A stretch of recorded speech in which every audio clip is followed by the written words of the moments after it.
turn this on. Okay, so we are in the book of Ecclesiastes. So yes, so before we start, of course, I'll go over your comments. And this time I'm happy to say not only did everybody do really good, but everybody actually did the assignments. So, so it's the first time I have the whole class prepared. So that's really good. And yes, all of you now are doing good. You're expressing discomfort, you're asking questions. So this it's a big improvement. So let me go over just, I'm not going to take as long today as I usually do, because this takes too long. So I want to just go briefly over a few of your comments, not everybody's. The general sense of the text was that it was nihilistic, and some people were asking why the text is in the Bible, because the Bible is supposed to give answers and directions, and what is this, right? So a lot of you reacted like that. And yes, you are reading correctly, right? The text has a very nihilistic tone. And one wonders why the rabbis kept this text, which seems to have nothing to teach us about life. There seems to be absolutely no hope, no direction, right? So good reading. That's the idea. So yes, we'll have to see, of course, right? Remember, again, I'm going to say this again, in wisdom literature, everything is beneath, right? Everything is buried. So again, with this text, we have to dig to find the meaning, the true, the message, whatever he's trying to say, right, is well protected by this. It's kind of like some people are like that. They're always cracking. Do you have that friend who is always cracking, like being ironic and sarcastic? Anybody have a friend who's just like chronically sarcastic? And then, yes, you're that friend. And yeah, I know you really resonated with the text, I remember. Okay, personal too. So usually when you scratch a little, there's a very beautiful soul beneath all that sarcasm, right? Very sensitive, beautiful soul. So it's the same here, right? Solomon has this kind of, very nihilistic, what do you call it, like when it's a cover type thing, shell, right? And we really gonna have to scratch to see if there's anything else right underneath. So yes, good. A couple comments I wanted to just highlight that I found interesting.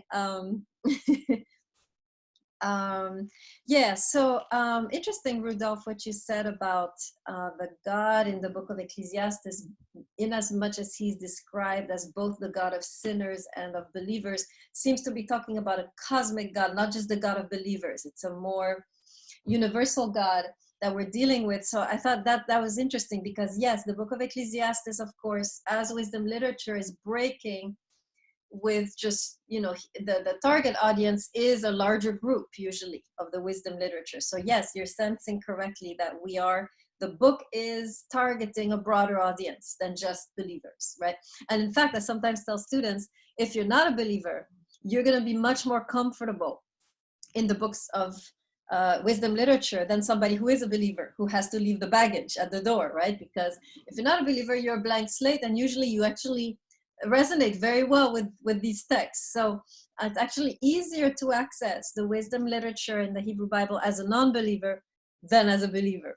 Because if you come as a believer, you're trying to make it fit into what you already know. But these texts are exploding those categories, right? So it's harder. So nice observation. Oliver also, nice observation also on the repetition of I. We're going to study this in the second hour. What's going on? Why is he repeating? Why is the author repeating this? What's the point? Colon, good contrast or comparison with Nietzsche. Definitely, I think a whole PhD dissertation could be made a bit between Nietzsche and Ecclesiastes. They're very similar. Giannakopoulos, also interesting. He's saying, well, how can we feel joy if everything is vanity? This is a question most of you asked, right? How can I feel pleasure? Solomon is inviting us to enjoy life, but how can I enjoy life if everything is meaningless, right? So this we're going to address today, also in the second hour, right? And yes, good observation, Kirschnitz, about the disjointed writing. Yes, we will see that Ecclesiastes is kind of schizophrenic, and I'm going to talk about that in the introduction. So overall, good reading, everybody. Anybody want to add anything or any question or comment you want to add before I get into them? I want to introduce Solomon this time. Anybody want to add anything to what I said, or have a burning question or comment they want to add to the comments okay. All right, so what I want to do today is something I haven't been doing, but I should have been doing, is taking the time to introduce the text. Before I do so, I see Perso with a question. Go ahead. The entire book of Ecclesiastes, right, written in almost a stream of consciousness type of format, because I felt like this was the first 2 chapters were written in a very broad sense, in a sense if we were reading Renaissance philosophers, for example, where they're just talking about their thought processes as opposed to what is the point of it. The first part of Genesis, and when we were reading that, had a point. It was supposed to show this is the wrong, but this is the redemption point of it. So is this whole chapter book going to be like this? Yes, this is a very different style, right? We are entering the existentialist literature of the Bible, meaning that now people are coming from their own experience, right? It's no more Book of Genesis is more archetypal, right? It's kind of it's a teaching, right? It's a myth that's supposed to give us philosophical meaning about life. But here, this is all of the writings of Solomon are like that. It's very personal, very subjective, and it's a very subjective quest for meaning, and it's a very also unique, not solution obviously, but it's a unique path that is being paved here by Solomon. So yes, this is a very different style. We're no more in the big archetypes, right? The cosmic stories of humanity. We're in the one story of one man and his experience and his journey and what he has found, if he has found anything, which we'll have to try to find, right? So does that make sense, Perso? It's different literature, different genre. No, it makes sense. It makes sense. Okay, great. Anybody else want to add before we continue? Okay. All right, yes, whoever. I was going to say, this reminds me of the journey of most street preachers because of the way he structured the argument, because it's a discontinuous, it's an unreliable narrator. And he's recounting all these information. So if anybody reads James Baldwin's work when he first started, James Baldwin started as a street preacher in the early 1930s, and he would sit out and proselyte. And I feel like this is what it was, and that's why it's so dark, because it's supposed to be a mirrored reflection of the world at the time. Tell me more about this street preaching by Baldwin. I'm interested. So James Baldwin his father was a preacher, and he spent his early teens preaching in the street from the ages of 5 to 15, and he spent he would propagate, he would get a box and talk on the box. There's a lot of Black writers and artists who did that. And the pattern, the way it's written as an unreliable narrator, the fact that it's so dark. If you look at American televangelism or evangelism in the American sense, it fits the pattern of evangelism. There's a good show called Carnival, and Carnival actually has this pattern of evangelism, dark evangelism. Dark evangelism, I like it. That's cool. Yes, let's put Solomon with Baldwin. I'm in. I like very much the concept of dark evangelism because it's interesting. Yes, I think it works for this text. I think I like the connection a lot, actually. Yeah, thank you. Very nice. Anybody? I see another hand. Rudolph? Yes, go ahead. Steve, dark evangelism as in evangelism as a money-making business? No, so dark evangelism would be evangelism. So basically, and this is kind of funny because there's actually a book you can read, and there are 3 books you can read that actually talk about this. One is called The Karma of Brown Folk, and it talks about Americans' religious change and how Americans are always in this period of we want new religious movements. And there's what's his name? Mark Twain talks about when he went to India, America is spiritually poor. But dark evangelism is basically this movement where we went into talking about destruction or the end of days. Up until that point in evangelism, we didn't talk about like that. We talked about hope and the renewal of America. But right when we hit the Industrial Revolution, World War I, World War II, we started to become dark evangelists saying the world is going to end. Like, we need to repent. And that's what James Baldwin and other people talked about. Like the guy, like, you don't remember, anybody seen Watchmen here? Seen what? Watchmen, the movie? No, tell us. So if you see Watchmen, you see Rorschach. He walks around and he has a sign, and the sign says the end is near. Oh, okay. That's dark evangelism. That whole concept. What? Where you would be like, the end is near. Like, like we have to save ourselves. The world is covered in filth. That's Kind of like yeah. now, but thanks, I got it. Okay, good. Oh, Good. sorry. The movie Watchmen. Okay, great. And what book from Baldwin should I read to learn more about dark evangelism? It's not dark evangelism. You just read his biography. He just talks about how he preached upon the church. You could actually watch his biography on Netflix, and he talks about how he became disenchanted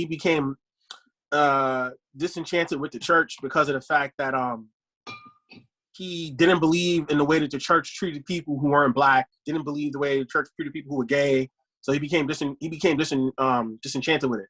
Right. I Am Not Your Negro pretty much has most of his life in it, and it talks about that period of his life street preaching. Good, thank you. Awesome, very nice. That's great. I love it when you guys make connections like that between these texts, these very ancient texts, right? And what's going on today, because there are, of course, connections, right? Very good. Okay, great.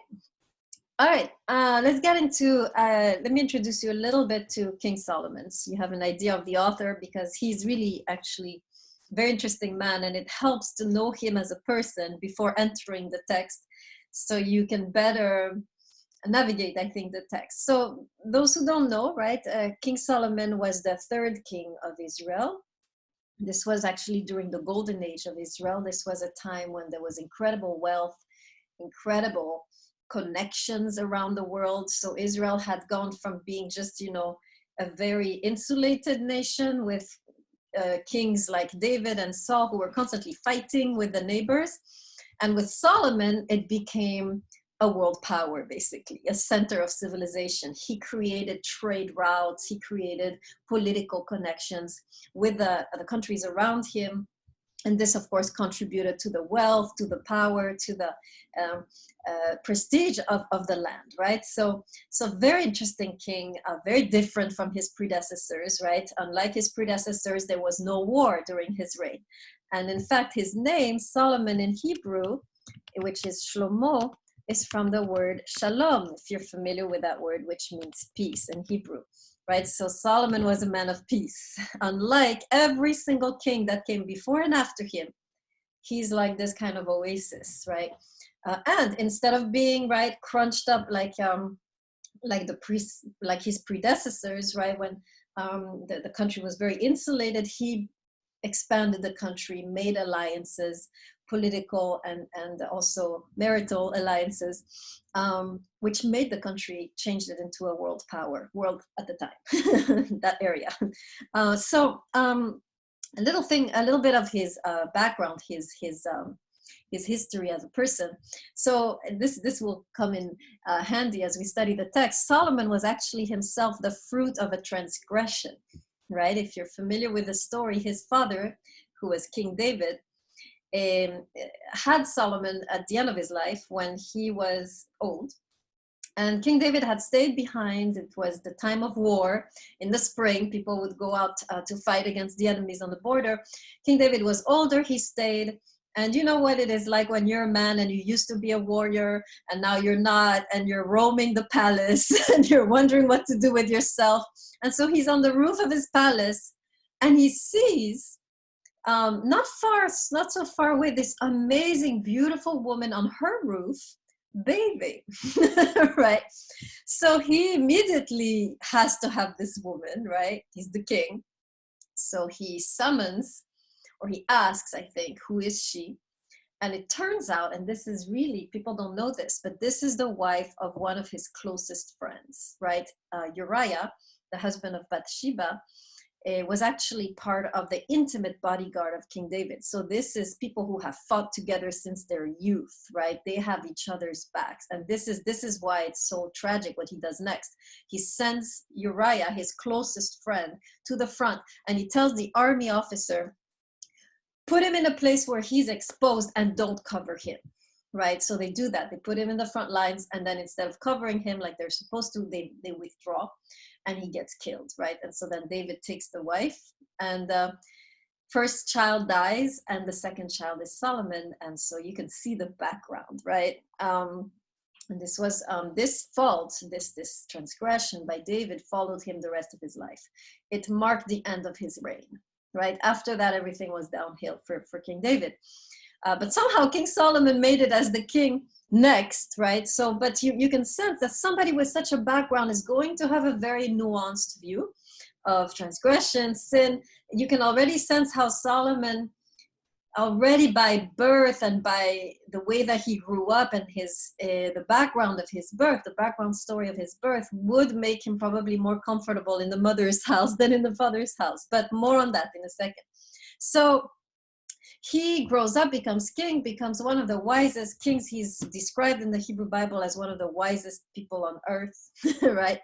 And this is not just the Hebrew Bible who believe this, since there is actually a story of an Ethiopian queen from Africa, who was herself a wise woman, and she heard about him, and she's like, let me go see if this guy is everything that everybody's saying. And she actually traveled, and this is really historically true, it's not a legend. She traveled with a huge caravan laden with spices and gold and so forth, and she went to meet him and stayed a few months or weeks with him, and found out what she wanted to know, came back with a little more than she asked for, since legend is that she came back pregnant, right?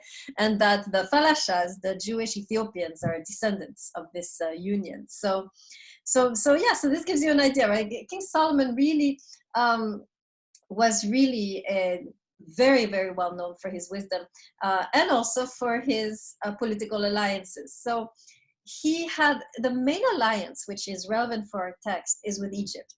And this is also a very fascinating story, because the Pharaoh, of course, was trying to connect. They were trying to create a political alliance. Egypt is one of the biggest kingdoms, biggest, most well-known civilizations. And they clearly wanted to connect to this golden age, right? So he gives him his daughter in marriage. Now, this is also significant because usually to become a pharaoh, it's always transmitted through the mother, which means if the Pharaoh of Egypt gives Solomon his daughter, it means that their child could become Pharaoh in Egypt, right? So it's very, very incredible, powerful alliance that Solomon made with Egypt through his first wife, right? An Egyptian woman. And then, of course, he continued to make political alliances. And the way it was done was you marry somebody, a daughter or a princess, and that will seal the alliance. So Solomon had many wives, right? I mean, I think there was like hundreds of wives and thousands of concubines, right, that he had in his harem. So really opulence, right? Opulence, wealth, and this openness, right, onto the outside world that you don't have usually in the Hebrew Bible. So that's to give you a little background on King Solomon. Now, there's one little detail that is really shunned in the Hebrew Bible, but which I think is interesting. It's his openness to goddess worship. So in the Hebrew Bible, they say, oh, the wives of Solomon turned his heart away from the Lord, right? Characteristic of the Old Testament Hebrew Bible style, right? But actually, what was going on at the time was that there was the male-dominated religion in Israel, and then there was also a subculture among the women of goddess worship. In other words, the women of Israel were not so much attached to the temple, since we saw already they didn't have a place there, they didn't really have a function. So they actually started to become interested and curious about the Canaanite goddess religions. And so there was a whole subculture of women in Israel worshiping the goddess. In this case, there were several names. You had Asherah, you had I think that's the one I can remember. There was another one, Anat, I think, and so forth, right? So you had these goddesses that the Canaanites, which are these surrounding nations, would worship.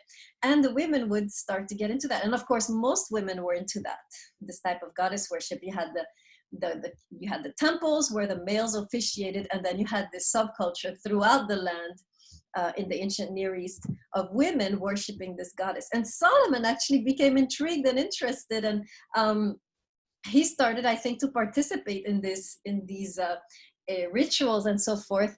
And the reason we know this is that the Song of Songs, which sadly we won't study, but the Song of Songs, actually, when you read it, there are parallels between what is written there and some of the cultic texts, which had to do with goddess worship around the time, right? So idiomatic expressions, thematic connections and so forth. So it's very interesting. So this tells you already that this man, right, even though he's a man, right, is very much interested in the world of woman, right? He's leaning, right, towards a feminine approach to spirituality, which is why I have put him in the mother's house. And we will see in his writing, right, the way that he actually, we'll see again through, I'll go over the 4 points that we studied for the mother's house, and I'm gonna show you how in his writings he falls into the category of mother's house literature, right?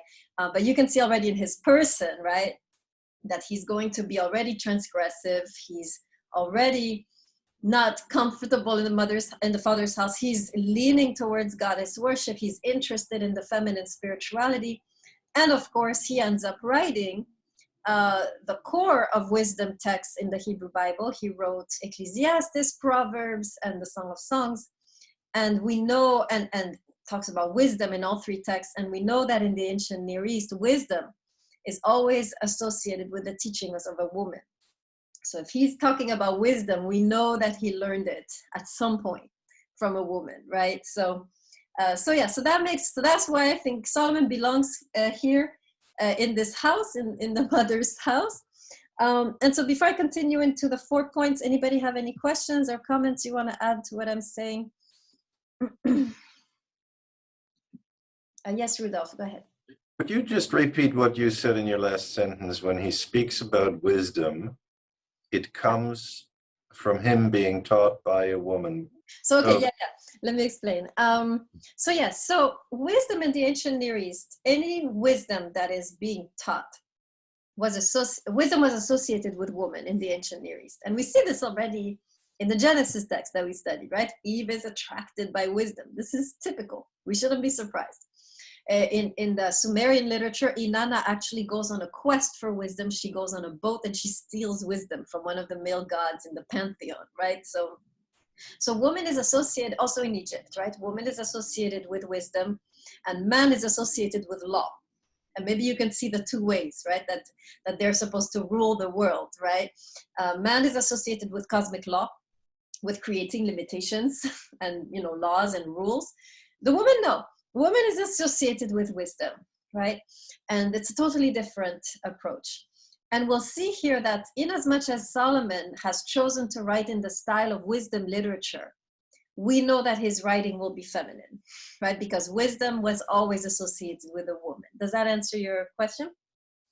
So no, he probably didn't sit at the foot of a woman too. But the fact that he was dabbling in goddess religions certainly must have influenced him and shifted, right, his mindset to the point where he could write almost like a woman. I mean, if he really wrote the Song of Songs, it's a masterpiece, because some people actually say this book is so feminine that only a woman could have written it, right? And yet tradition makes Solomon the author. So this is a man who has entered, who is really at home in the woman's psyche, right? Now, don't go and tell me Solomon is trans, right? He's not. He's just, right? He's just able to, Solomon is a man who was able to cross boundaries. That's his thing. He crossed ethnic boundaries, religious boundaries, and he is able to cross gender boundaries and really think like a woman. It's unbelievable. If he is indeed the author of these texts, which we can never be sure.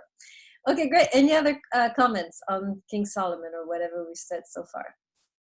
Okay, so let's go over, it's good to review because in the last test, some of you, when you did the question of the mother's house, I felt like it wasn't clear enough, the distinctions between the 4 points, so it's good to review this here.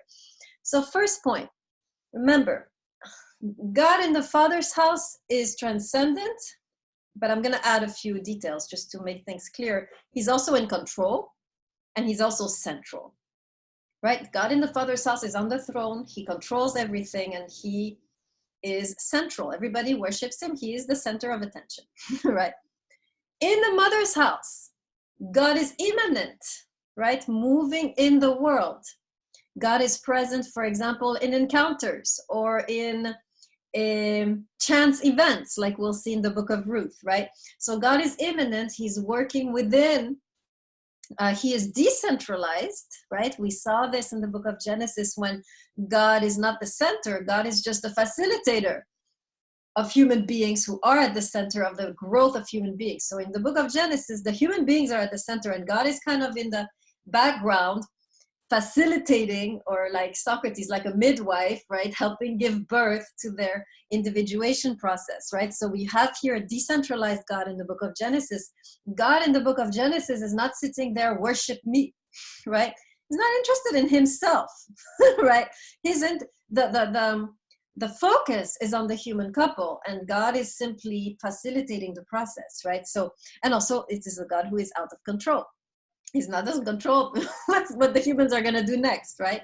So are you seeing, first of all, a little more clearly the contrast in the first point? Because this is I wasn't perhaps clear enough before. Everybody good? Put your hand on the screen if you're following the first point. Okay. So let's look how this plays out in the book of Ecclesiastes, right? It's fascinating. So in the book of Ecclesiastes, God is not only immanent, decentralized, out of control. He is so immanent, he's hidden. You barely have a mention of God in the book of Ecclesiastes. And if he mentions God, it's kind of almost like idiomatic expression, like, oh my God, or, thank God, right? Like the way we speak, right? So God is not really the center of attention in the book of Ecclesiastes. And in fact, he's largely hidden by Solomon's own experience, right? Solomon is the center. And Solomon is the one doing the speaking, the analyzing, the questioning, and there's not even God answering at some point, like in the book of Job. So God is really hidden in the text, right?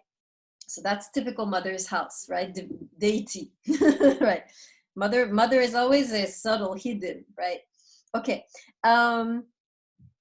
So when you read the book of Ecclesiastes, it will come across, because of that, like a very secular book, right? And it is meant to be written in the secular language. Why? Because he's targeting a secular audience. Solomon in the book of Ecclesiastes is writing not just for the Hebrews, but for the nations. That's very typical of the way Solomon writes. Because remember, he's not just the king of the Jews, he is a world power. He is reaching out and trying to reach the nations, right? With everything. So he is writing in, typically the books of Solomon, the target audience is always broader than just the Hebrew audience, right? So it's a secular book because he is talking to a secular audience, specifically of Egyptians. Egyptians, yes, they had many gods, but these gods were kind of uninvolved. And so you might as well be an atheist, right? If you're an Egyptian, because God is up there not connecting to you in any way, right? So in the Egyptian cosmology, actually, we're going to see that God sets everything in motion, and then everything just repeats over and over again. It's kind of like you have a ball, right? And you push it, and it just rolls by itself. You're not pushing it anymore; it just continues to roll. That's how the Egyptians viewed the universe. God pushed it at some point, and now we're just repeating, repeating the seasons, repeating the generations, repeating events, right? God is not involved. He just did the original push, and now we are just rolling through time, right? So very secular mindset. So we'll see, right? In the midst of this secular mindset, that will be the challenge for us as we study this text. Can we locate some spiritual lesson, right? Or is Solomon gone completely secular, or is there some spiritual, right? My argument as I'm teaching is to show that there is, in the middle of the secular nihilistic kind of darkness, there are glimpses. Solomon has moments of flashes where he senses, this is what I can still this is what the Hebrew Bible can, or this is what the Hebrew God, right? So he has moments of Hebrew insights in the midst of the Egyptian nihilism, right? And I'm going to argue that when he is in the despair mode, he's talking Egyptian. The small glimpses of hope that you see throughout the text, these are the Hebrew moments of illumination, right? So make sure you write this down, right? That the text is largely, it's a dual text. It's a hybrid text where you have the one voice is the Egyptian nihilistic, secular, And the other voice, which comes in flashes and glimpses, is the Hebraic, hopeful, luminous kind of epiphany voice, right? And then he falls back into the despair. So you can, Solomon constantly going back and forth between darkness, light, because he's inhabited by these two impulses, right? He has dual citizenship. He is both an Egyptian and a Hebrew, and you can sense this in the writing, right? So any questions about this first point, about the God that is hidden within the secular language that we will have to dig for as we study the text? Okay, great. All right, the second one. So here, remember, it's temple versus garden. Oh, sorry, Rudolph, go ahead. Sorry, I wasn't quick enough. Is it proven history that he is Hebrew as well as Egyptian, or is it assumption? Yeah, it's proven, because in as much as you make a treatise with Pharaoh's daughter, you enter the line of the pharaohs, right? So in that sense, I mean, of course, they didn't have passports and they didn't have, this kind of stuff that we have here. But this is equivalent. If you are now in the pharaonic line and your son or daughter could become pharaoh, you're an Egyptian, right? And by the way, he was fluent. I mean, clearly fluent in the Egyptian language and in the Egyptian literature, because the book of Ecclesiastes, if you're an Egyptologist and you study it, it's familiar. He is writing like an Egyptian. And then, of course, you have these Hebrew moments. So yes, and by the way, just the expression, just to give you an idea, just the expression under the sun, this is not a Hebrew expression. Under the sun, however, is found in Egyptian literature. It's an idiomatic expression. They used to talk like that, under the sun, right? So, just that's an example of how much Egypt has entered that book, right? So he was clearly very well versed in the Egyptian language, literature, and he was politically connected to Egypt, right? Good question. Anybody else? Thank you. Clarify on anything we've said so far? Okay, good. All right, so second one, right? Temple versus garden. Remember I mentioned the temple is, it's a spirituality based on striving, doing for God, right? Garden is the opposite. You relax, you surrender, and you receive. So we saw, of course, the Garden of Eden, right? And even to a certain degree, Job, right, was a lesson in that, right? When God told him, why, right, when he realized that all his hard work brought him nothing, right? That ultimately true spirituality is the ability to receive life or to enter life and not, constantly trying to be good, right? So the book of Job, in a way, is a critique of this approach of, I have to do, and then God will be happy. God is like, this is no, right? This is not what makes me happy. What makes me happy, right? And we saw in the speech, right, when God starts to make this big discourse, he's saying, what makes me happy is for you to live and breathe and be, right? That's what makes me happy. So so we had a critique there already in the book of Job of the temple type approach, right, which is based on ritual, cult, works, right, and the garden, which is based on receptivity and grace. In this text, we're going to see, especially today, we're going to study chapter 2, where we're really going to see at work this idea of striving versus receiving. And we're going to see that one of the main, if you want, in a nutshell, the theology of the book of Ecclesiastes. Book of Ecclesiastes is trying to teach us to stop striving in order to be able to receive. That's in essence the book of Ecclesiastes from A to Z. And I'll explain, of course. So let me say it again, right? Book of Ecclesiastes is all about telling us to let go of our strivings so that we might learn to receive and live in a state of grace. And this, for Ecclesiastes, is the key to pleasure and happiness. This is the only way we can truly be happy. So we'll have to look at that. And the key, of course, to this shift, right, will be the concept of meaninglessness, which I'm going to talk about in a second. Williams, question? Williams? Yeah. I was going to say, if you ever read Constantine, the comic book, not the new one, the one by Vertigo. His whole existence is about striving to be better, and actually his whole character is actually like Ecclesiastes. The dialogue in the book is written by Alan Moore, and basically his whole dialogue is that he knows the supernatural is real. He knows where you go when you die, and if you know, you would have to have more faith. You would have to have more faith because he's met God, but he's still flippant with God when he talks to him. He's like, "Screw you! Like you created us, and there's still war and death." Like, and he talks to God fairly regularly. So and like it's just as dark as I was saying. When it's just as dark where it deals with the human condition. So yeah, very good. This is what's the name of this book? Who is the character? It's called Constantine. Constantine. Yeah, it's by Alan Moore, and basically so he tried to kill himself when he was like 12 because he saw demons, and like he basically got a one-way ticket to hell, and he sold his soul to 3 separate demons to get out of it.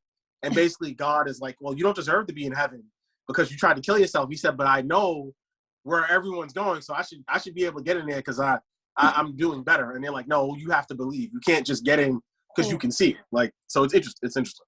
Very nice. Thank you. Very good. Good connection. Excellent. Yes, definitely. Book of Ecclesiastes is going to resonate with a lot of 20th and 21st century literature because we have this kind of nihilistic approach, right? And also kind of subversive, rebellious, kind of in-your-face approach with regards to God.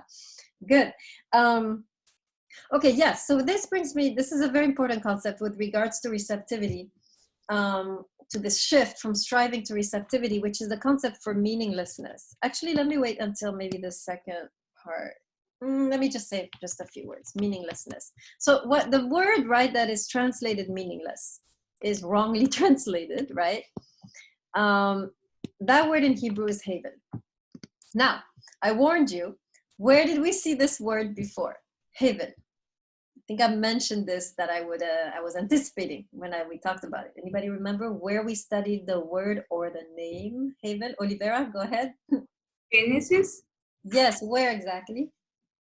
I think when God blew, was Abel. Abel's name was. Yes, Abel in Hebrew is haven, which is here translated meaningless, but that's not the meaning, right? What was the meaning of Abel? What did I tell you was the meaning of his name? Olivera. Breath. Breath, right? Okay, so when the text is saying the beginning, meaningless, meaningless, everything is meaningless, right? I'm looking at Ecclesiastes 1. Actually, it's a wrong translation. Text is saying breath, breath, everything is breath, right? So it's very different. So now we're not dealing here with a story about the meaninglessness of life. We're dealing here with something else. We're dealing here with the quality of life as breath. So what does it mean? So very important. If you understand this concept, you understand everything. Haven simply means the breath. Once you have breathed, can you capture it? Can you take a hold of your breath? Can you put it in a little bottle? Can you store it somewhere? What happens to your breath when it leaves your mouth? Tell me. It diffuses into the air. It's not capturable. Exactly, right? So when Ecclesiastes is saying everything is breath, he's saying everything you cannot hold it. You cannot grasp it. You cannot capture it or amass it or put it in a bag or put it in your in your garage, right? If you try to grab onto your breath, you cannot even grab onto your words. There's a text says once you're spoken, it just goes. It's like you can't take it back, right? So haven here, make sure you write this down, really has to do with the fundamental quality of life that it cannot be grasped. All of life is haven, cannot be grasped. And this is the key to understanding everything else in the book. So I'm already anticipating. It's the key, in fact, to understanding. We'll study that in the second hour. The key to understanding life as a gift. And we'll see how that works. Okay, Rudolph, go ahead. So is that meant in a supportive, positive, valuable sense? Or is the evaporation a negative thing? Depends on the perspective, right? Life that you cannot grasp can be viewed very negatively, like, everything escapes me. I don't have any control. This is terrible, right? Or we'll see in the text in a fundamentally positive way. So but most of us, when we realize, because by the way, it takes time to realize that. Most of you in the class, you're in your 20s, right? I can bet, like, I don't know, several $100s that you're still in the phase of life where you think you have control over your destiny. Correct? How many of you think you have how many of you still think you have control over your destiny? Okay, we see with Rudolph, it's not a generational thing. How many of you think you don't have any control over your destiny? 1, 2, okay, about half. So great. So Hevel, the realization that everything is Hevel, corresponds to the realization, which sometimes doesn't come until later in life, that I can't control my life. My life is out of control. Nothing is in my hands. At that moment, there's two paths. You can sink into despair and be like, this sucks. I don't want to live anymore. Or you can tap into something deeper. And I believe that this particular text we're about to study is premised on the realization that life you cannot control, but then it goes deeper and sees the beauty with that, or the meaningfulness of that, actually, right? So that's what we're going to look at. So this is the central text. Hevel, it occurs at least 20 times in the text. He's repeating it all the time, right? So this is a key concept. And it's the premise, I think. If you understand what it means, you will be able to decipher the rest of the text. This is the key. Hevel is the key. Okay, I thought I saw a hand wandering around. Who was it? Olivera, go ahead. Question. So here we go. I just want to see if I am settled. So we don't have any control, or we have some control? Because I think we co-created. We don't control everything, but there's few things that we can control. Yes.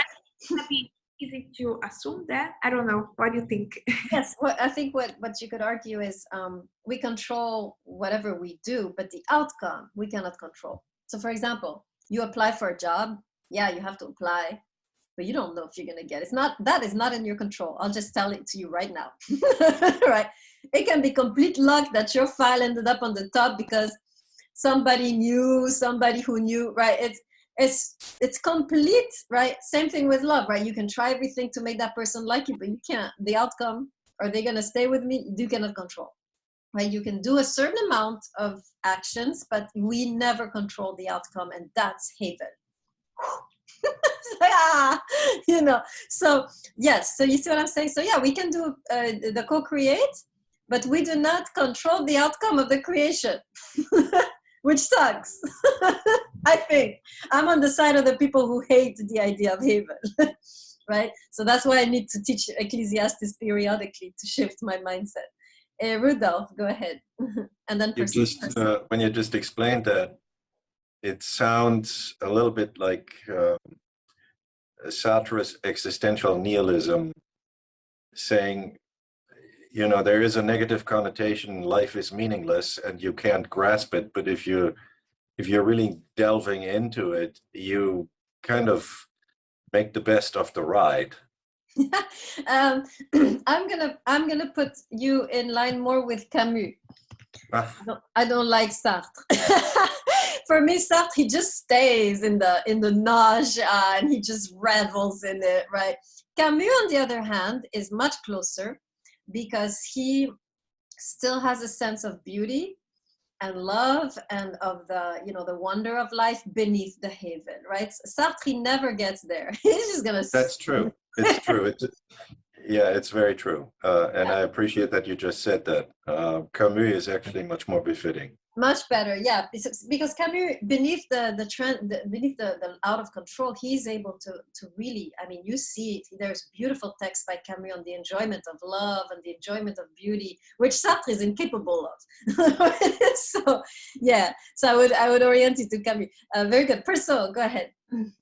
See, but I kind of disagree with that, because I feel like there's a lot of things that you could do yourself to influence the factors around you. So it's like, even when we're reading this, even with the word meaningless meaning something different, he still views it as something that's kind of like, when it's gone, it's gone.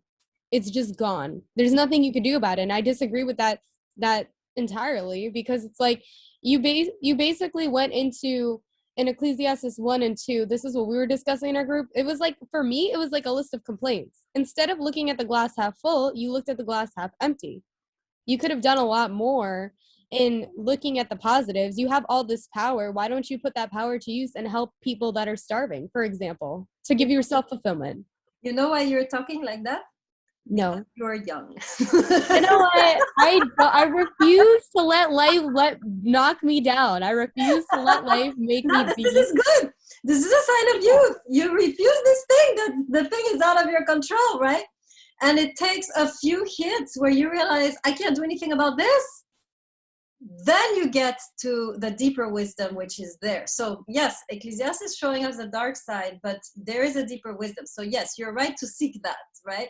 But you cannot, beware everybody, right?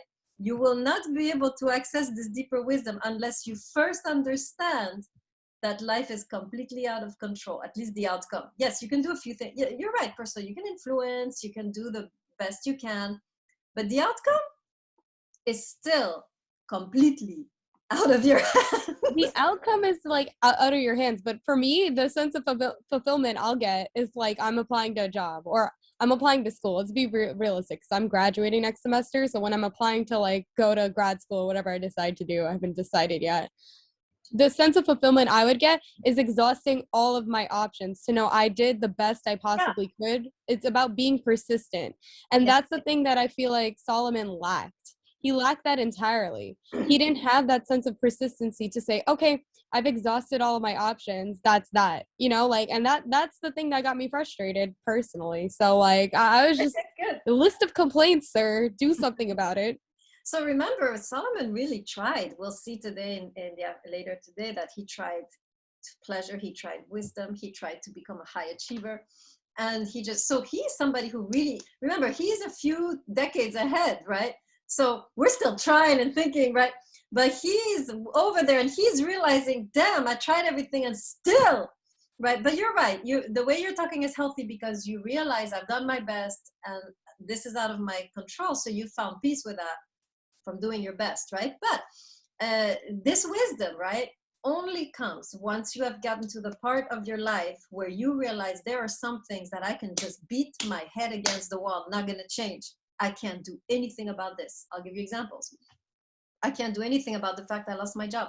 I can't do anything about the fact my child is on drugs. I can't do anything about the fact that my husband is cheating on me, right? There are things that will completely boggle your mind as to why they're happening to you, right? And you feel powerless. At that moment, Ecclesiastes says, at that moment, you can fall into despair, or you can tap into a deeper wisdom, which is what we're going to learn. So hold on before you finish Ecclesiastes off, right? There is more coming, right? Does that help a little bit, Perso?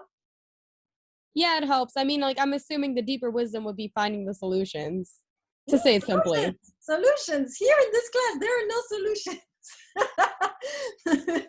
No, there has to be a solution, or at least a happy outcome. Like we can't look at life like this. This is sad. It's bleak. It's depressing. We'll see. All right, I'll leave you in the suspense. We'll find out later today. Thank goodness. You don't have to wait until tomorrow. We're going to look at today already. Okay, let's a few more people. Let's see. Williams, go ahead. I was going to say you could look at it like the letter from, if anybody's ever read the letter from a Birmingham jail, which is it probably has to be influenced by Ecclesiastes because it's a plea to the denominational Congress at the Baptist Congress at the time, which is all the religious figures in the South, to support the civil rights movement, the burgeoning movement. And basically they said, it's too early, it's too soon, like you can't do anything. If we do stuff now, we're going to piss white people off. And Martin Luther King goes, like, we have to do it, because if not now, when? And that's a theme that's always been a part of civil rights, is that if not now, when do we do it? Because there's never a right time to emphasize the civil rights or even a solution. So I do agree with Sarah, some problems can be set up, but there also is a fatalism in terms like progress, because like most people will tell you there is no actual progress. Like it just bounces back and forth like a rubber band. So it's circular. It just goes back. It doesn't go anywhere. So we'll see. I'm glad to see so many different perspectives on life. Let's see. There's Bernard and then Christo Dulu. Go ahead. I was just gonna say, like, I don't look at the lack of control in your life as like a negative. Like the way like it's starting off in this is kind of bleak, but I feel like there's a freedom that comes from that, because if you're just living trying to like grasp some kind of control, you're not really living. You're just trying to find something, like fill some void or whatever. Whereas when you finally realize that you just have to do what you want without expectation, and just being okay with the fact that it made you happy and that was what you wanted to do just because you like it, which I think is like something hard for us to grasp like now because of social media and stuff, especially. It's like, that's okay. Like you're enough. Like just living with your decisions is okay in life, and not seeking, like I felt like what bothered me was he was looking for a reward for like doing what he wanted. And it's like, dude, like you can just be happy because you wanted to get a harem or whatever. Like I don't know, whatever version you guys read, the things that he did, like it's like, okay, you can be happy you did that. Like you don't have to be like, okay, now what? Just be in that moment. Very good. Bernard, I already noticed in your reading assignment how well aligned you are with the book of Ecclesiastes. I think you really caught on like that. Like you're on the thing already. You're on the wavelength. So yes, that's exactly what she just said is really where we're going to be headed. So thank you. Very nice, Bernard. I think you really already have the book in your in your psyche. Crystal Dulu, go ahead.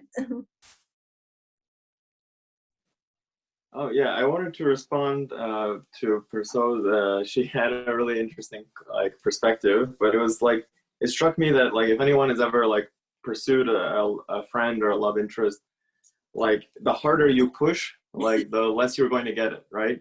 Like the more you try to control it, like the less it will be controlled. And I think that's exactly like a breath. The more you try to grab it, it's going to slip through your fingers. Yeah, I think you're on the right track. Yes, there are things that we can control, like, if you're going to succeed making this, even cooking though, I'm thinking like, you do everything right and somehow it gets messed up. But yes, there are things in life which we more or less feel we can control, but there are really things which clearly put us back in our place. And the love interest is the perfect example for that, right? Okay, good. How do we get so far from the garden? Okay, so good, very good. You guys are building very nicely on what we're going to do in chapter 2 in just a few minutes. Okay, let me go to the last two and then we'll take a break. So remember the third point of where am I? The third point of the mother's house, right, is the rules, right, versus transgression, right? So I'm clarifying each time a little bit. Okay, so make sure you rewrite these because I worked on it a little more this morning to clarify it more for you guys. So rules versus transgression.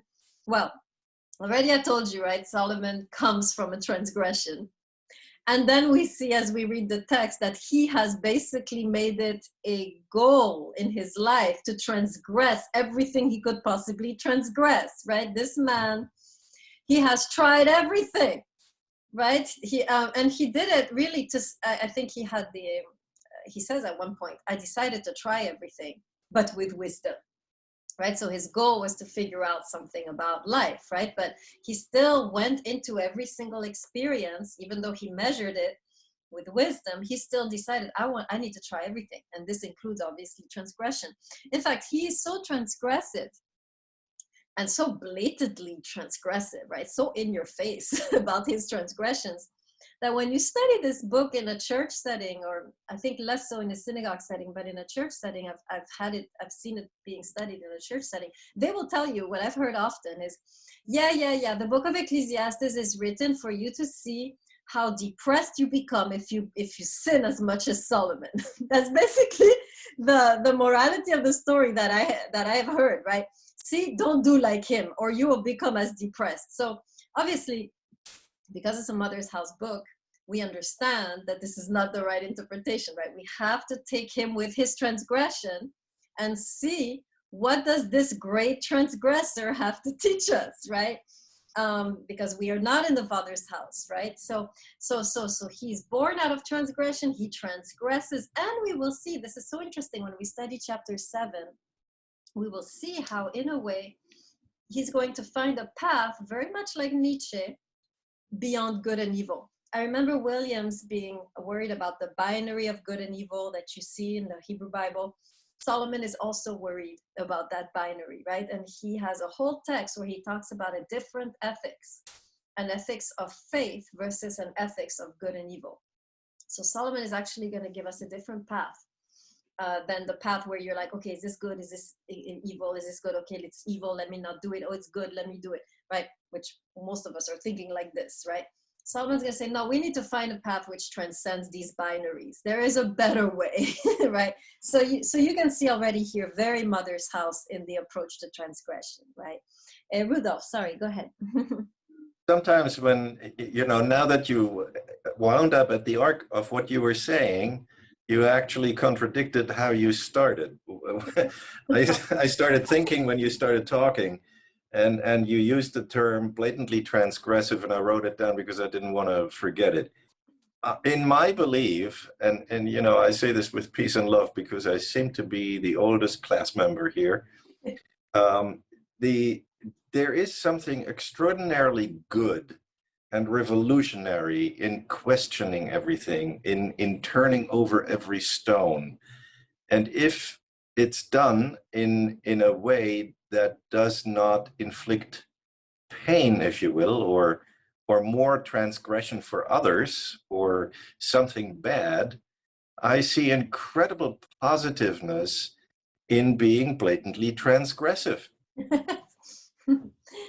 Yes, the problem is that, how shall I put it? Sometimes you want to try something and you feel like it's worth trying, and you do end up, hurting some people in the process because or yourself. I mean, I agree with you. Yeah. Look, I shot myself in the foot very often by being just very transgressive, or just doing something that was against any better advice. But there is such beauty and such energy and such life in doing something that you're not supposed to do. Okay, you really belong in this classroom, Rudolph. So yeah, I agree with you. And remember, when I talk about transgression, I don't necessarily mean sin. We saw the difference already between sin. Nor do I. Nor do I. It doesn't have any. It's not illegal. It's not sin. It's not unethical. That's not where I'm going. But it's transgressive. So yeah. So remember, right? I just want to remind us, because I thought that was such a good idea that we had as a class, that Adam and Eve, they're not sinning. The sin only comes in chapter 4 with Cain when he kills, right? So, but they're transgressing. So there seems to be, obviously there's a lot of grace for sin too, but transgression is seen with a much more sympathetic eye in the text of the mother's house, for sure. And is in fact, like you're saying, even encouraged to a certain Yeah, but I agree. Look, transgression is nothing else in my view, but an invention of our language to satisfy certain social rules. Yeah. So if we depart from all that, that's a different class. We can happily transgress and be who we are. And I think I'll go even further. Transgression, sometimes the ability to transgress is what protects you as a moral individual, right? Because absolutely, in history, I think, just to go back to what Williams was saying with the civil rights movement, right? You had to be capable of transgression to really fight for that, right? So in a way, these texts are freeing up their agency, right? Even though they look like they're kind of like, tricky to teach to church members, right? They are really there to free up something in us which is invaluable when it comes to fighting for justice, if that needs to happen, right? If you don't know how to transgress, you're just going to become a Nazi, or you're going to, so this is, or you're going to just, never, protest anything, right? So in a way, these texts are freeing up that part of us, which is the only part of us capable for fighting for justice. So I like very much what you're saying, and I'm reconnecting it to what Williams was saying, right? Thank you. Very nice. Excellent. Go ahead. Haven't heard you in a while. Two questions. I guess the first one is more about just the idea of transgression and sin. How would you define the two then? And the second question would be, where would we draw the line between what is, I guess, sin and what is good? I guess pretty much what is good and evil. And here's how I would put it. transgression is you're not sure whether it's good or evil or whatever, so you just like, you try it, right? Sin, you know, right?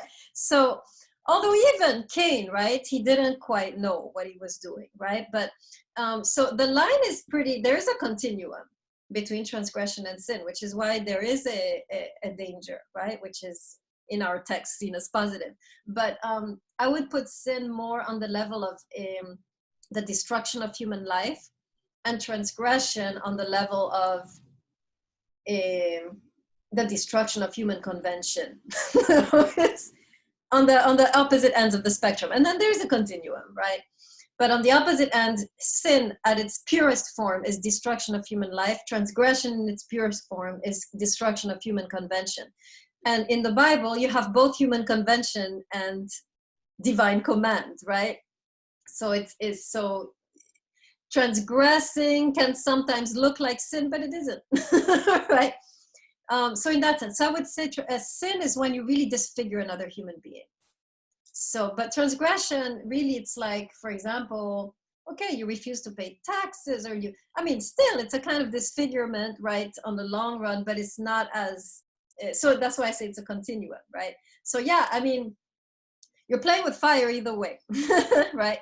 But what the text is saying, which even with sin, right? I don't want to say like sin, yeah, that's bad. You can transgress, but don't sin. The texts are even saying sinning is not the end of the story, right? The Mother's House texts are saying transgression and sin become creative opportunities for God.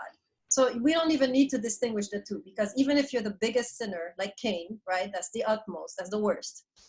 God uses it and transforms it and opens up a new path for him, right? So really what I love about the Mother's House is that sin becomes opportunity for God to be creative. That's what I find so powerful, because we're not taught that.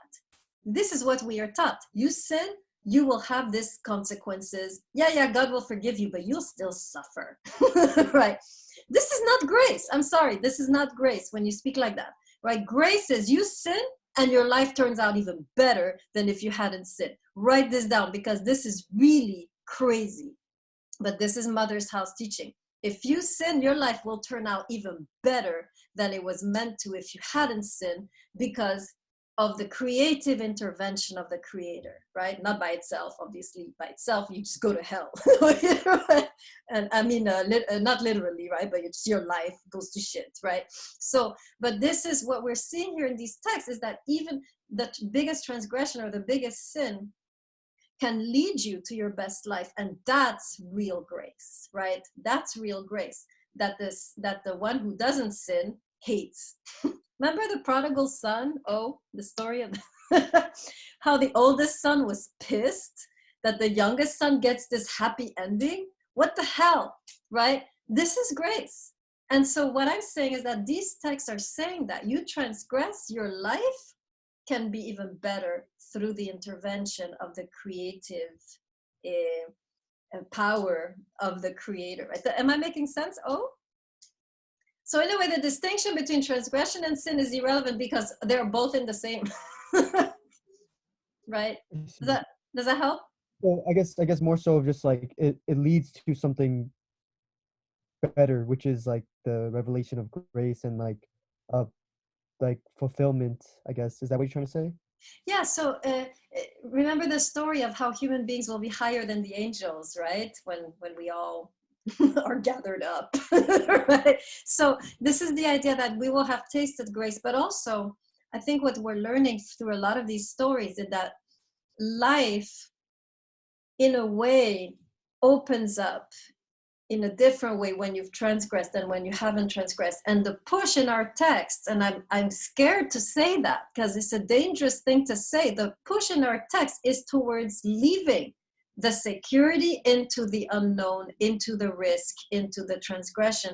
The push is don't stay here all cocooned up. The push is enter life and do what you got to do, right? And do what comes up, right? And don't be afraid of making a mistake. That's what I'm hearing over and over again. Don't be afraid to stumble.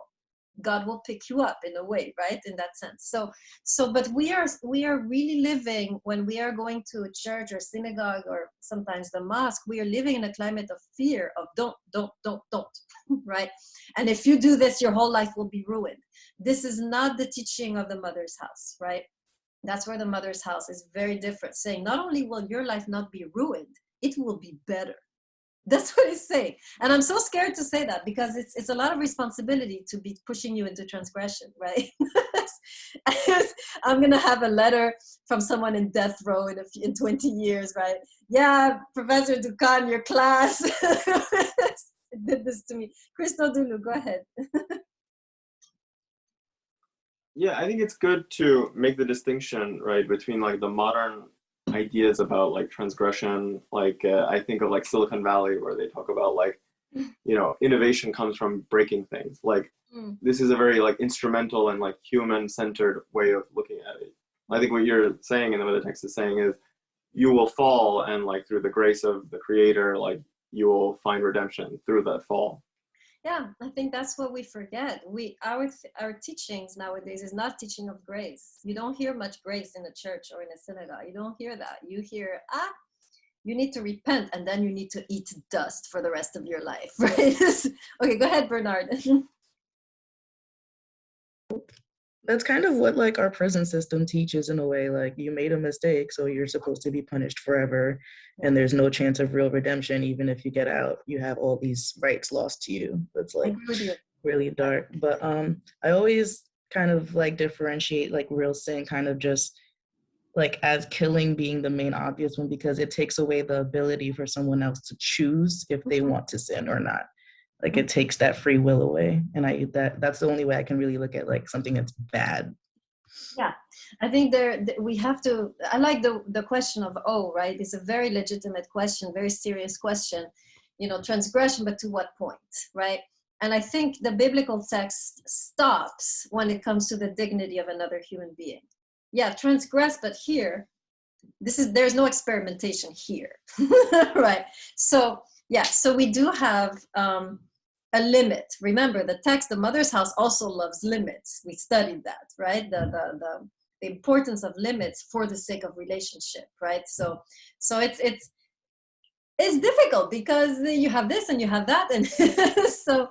But I think the main idea, the text is not saying go and transgress. The text is saying trust in the creative power of the Creator, right? To make something out of nothing as you progress through life. This is the main message I want everyone to remember, is that whatever you do, redemption is possible, and you can come back to who you were meant to be, and even better, right? This is something that I think can carry us through anything. This idea that whatever you do can be rebirthed into something better, right?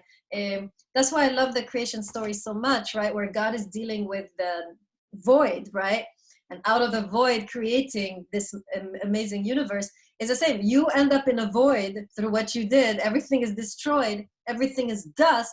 The Creator is up there thinking, ooh, let me see what I can do with this dust here. Here, move over. Let me do this, right? So that's what we need to remember, is that anytime we end up in the dust, having destroyed everything that we were given, the Creator actually is excited to come and make something even better out of that dust. So that's the only thing. So I'm not trying to say go and transgress. I'm saying if you do transgress, right? Because far from me to tell you go and take away someone's dignity. I'm not going to do that, right?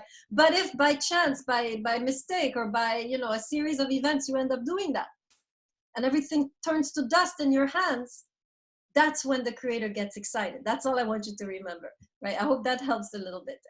Rudolph, go ahead. Oh, I see a bunch of hands. Not only that, I also think if you are the subject of anyone else's transgression and see things slipping through your fingers and they turn to dust, that's even a bigger opportunity to pick yourself up and say, oh shit, that's what happened. There isn't a damn thing I can do about it, but let's just make the best of it. Yes, and it goes beyond because there's nothing I can do about it. However, for the creator, it's a golden opportunity, right? Anytime we fall into, this is also, we'll see the meaning of Ecclesiastes, right? This book. Anytime we realize, damn, I ruined everything, I can't do anything to do this. At that moment when we step away is the moment the creator can step forward. But until we step away, nothing can be done, right? So one of the main lessons of the book of Ecclesiastes is the art of stepping away, right? So there's so much to be learned out of, destroying everything. There is still, once you've destroyed everything, there is still a future for that thing, right? If you step away. This is the difficulty. Okay, a couple more, Giannakopoulos and Williams, and then I'll conclude and we'll take a break. Professor, I wanted to say I completely agree with you, and that's exactly what our church teaches. That because like one of the things we say is it's human to fall, right, and it's demonic to stay fallen. So which means like you're human. Of course you're gonna sin. You're gonna transgress. You're gonna mess up. That's how we are. From the beginning of time, we've always been like that. But what's important is that you get back up. And one of the greatest examples I can give of that is when Christ was being crucified and he had the two thieves on either side of him. And the one thief was mocking him, saying, "Oh, you say you're the God, you're the Son of God, and then you're up here crucified with us." And the other one's shaming him, saying, "Oh, watch your mouth. Don't talk about him like that," coming to his defense, and he repents. And the thief is the one that was saved, the one that was on Christ's side. So even though he was literally at death's door, he was still able to repent and come back, even from the slightest thing like that, So that's what I want to add. Excellent. And I love this. It's human to fall, but it's demonic to stay fallen, right? Is there somebody who said that, or is that just a saying y'all say in your church? I have heard it from countless priests in my church, priests, bishop. I'm sure that there's a saint that said it. I don't know. Can you find me that saint? Can you ask your pastor or whatever, or your priest to find me the origin of that quote? It's a really nice quote. I really like it. I think that's the idea. You guys are really getting the idea. I'm very pleased with you. Okay, last person, Williams, and then I finish my 4 points. Oh, so I was going to say, you got me thinking about Red Dead Redemption 2 and like the story of the main protagonist, Arthur Morgan. He starts out as a robber, and there's a sequence where you're with a preacher, an actual preacher from the church, and he talks about you have to get yourself a fire. But the thing about man is you have to know what to do with fire, and it's about the salvation of Arthur and his going through this period of he lost his child, he became a killer, and he spends the rest of his life while he's sick from tuberculosis saving all the people in his makeshift family. And I feel like that is that journey is Ecclesiastes stretched over like 50 hours. Like literally see him change and go like, I made bad decisions. And then there's like a soothsayer, and he has meetings with like the devil, and like the soothsayer goes over and over again and says, listen, you have a choice. You can save everybody that you care about, but you have to turn against your North Star that you had for years is against you. So it's really interesting if you look at it, because I never thought of it as like a biblical retelling of that in the Old West. But now that I think about it, it's sticking out more. Good. Very excellent. I love it. Very good. Okay, great. You guys are responding so well. Last point, and then we'll take a break. Remember the notion of separation versus entering the world, right? Isolation versus entering the world. So here, of course, we have this with Ecclesiastes, right? First of all, you have someone who has really chosen to enter life and not to stay, right, sheltered and hidden and protected, right, by the ritual or by the law. This is really someone who is going to find God through living, not through praying or worshiping, but through living, right? So God here in this text is found through simply entering life rather than in the temple. You find God. Well, go back to the temple over there, but yeah, you see what I mean. Okay, great. Good. All right, let's take a short break. Let's do till 4. Can we do 3 minutes? Till 4:55. Can we do that? Yes. Put your hand on the screen if you're good. Minutes. Okay, great. So 3 minutes. I'm gonna pause the recording, and then we'll come back at 4:55 for chapter 2. Do I pause or do I stop? Let me stop.